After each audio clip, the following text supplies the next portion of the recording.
Hello everybody, welcome to Trevor's Tech Tips, where we keep it short and sweet. Today we're going to focus on tables, and we're going to try our best to do as much as we can.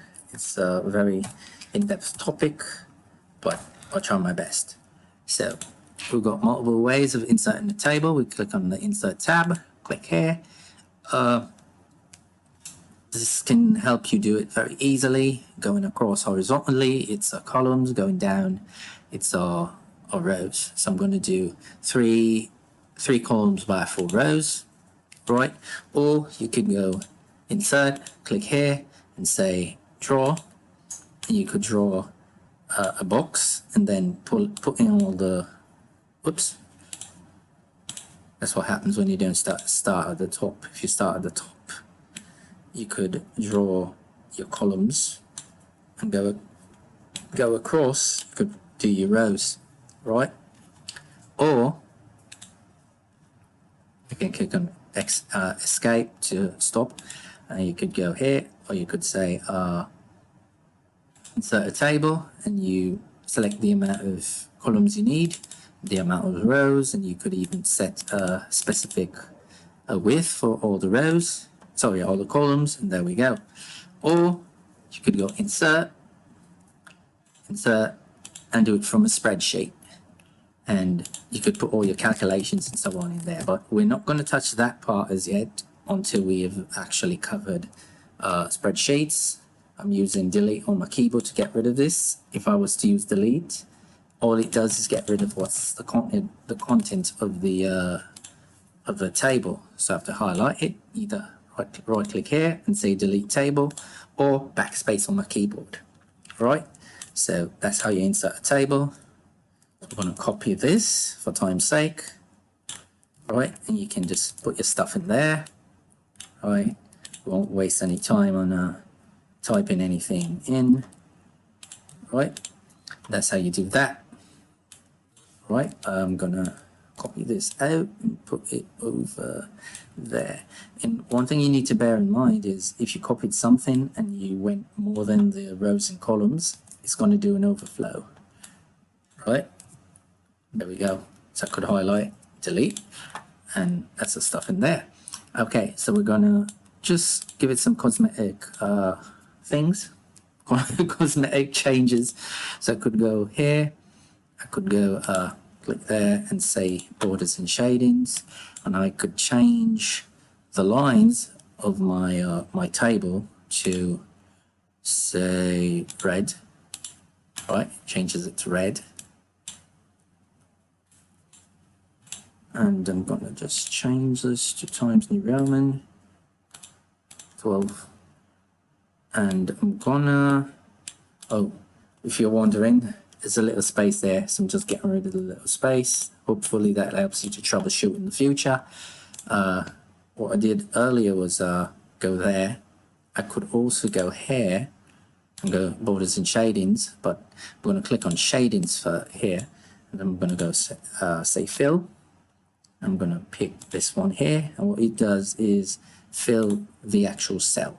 So on my headings are, on my column headings are highlighted like that, and I could go here, I could right click, just another way, go borders and shadings, I'm going to change this to whatever that color is, and okay. So there we go, that covers the basics of tables. You could go back to insert here and get some of the options there as well, but I'm going to show you, let's see, you could go borders and shadings there, and there are times when you could change on the inside of a table. So here's what, right, so sometimes I think I'm not getting it properly this time, but sometimes you could highlight this, go borders and shadings, and when you go here, oh, I think it's, let's see if it doesn't apply there. Let me see. You could change this to solid color. This is only going to do for fill. You could change it for text here and change the color to green. Click OK. Then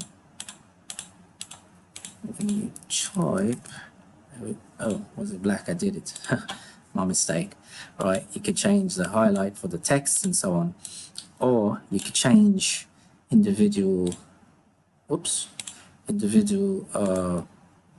lines. So we could say table properties.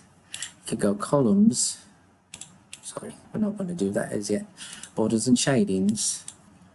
And we could say borders. And I could change a color to say yellow, and then do this one, and this is going to be this one. Okay. Didn't carry over, did it? Bugger. Let's do that again. Sometimes you got to apply it twice. You know, these things are flaws. I think I may have done it at the wrong spot too. Right, so I could change this to yellow and say put it there. No, I think I did it at the wrong spot, didn't I? No. Oh, well, you'll have to experiment. We've got to keep this video very short. The borders and shadings. I could change this to blue and apply it there. There we go. That's what I should have done earlier. So you can apply a specific color to one column. It takes a bit of getting used to, you know. It's not hard, but it takes a bit of getting used to. And of course, the usual formattings, you could change your font colors as you would any other thing you're doing in Microsoft Word. Right? Let's see. So we could go table properties here, and we could change the alignment for this particular column to left. We could highlight this. Your table properties. We could change. Oh, my mistake. What was that? Center. All right. Or we could go to table properties and say change your wrapping. We could also go table properties. We could change individual cells. So like this deals with the alignment. Let me show you what this does. It doesn't matter where you put it, it's always going to be in the middle. You can do that otherwise. Say for instance, let's do it for the rest. You could go table properties and go, whoops, alignment set. Don't know what that's not doing it properly. Or you could also do it here, which is another way. Sometimes there are a bit of bugs in Microsoft Word. You have to bear in mind. Oh, and also your usual formattings apply.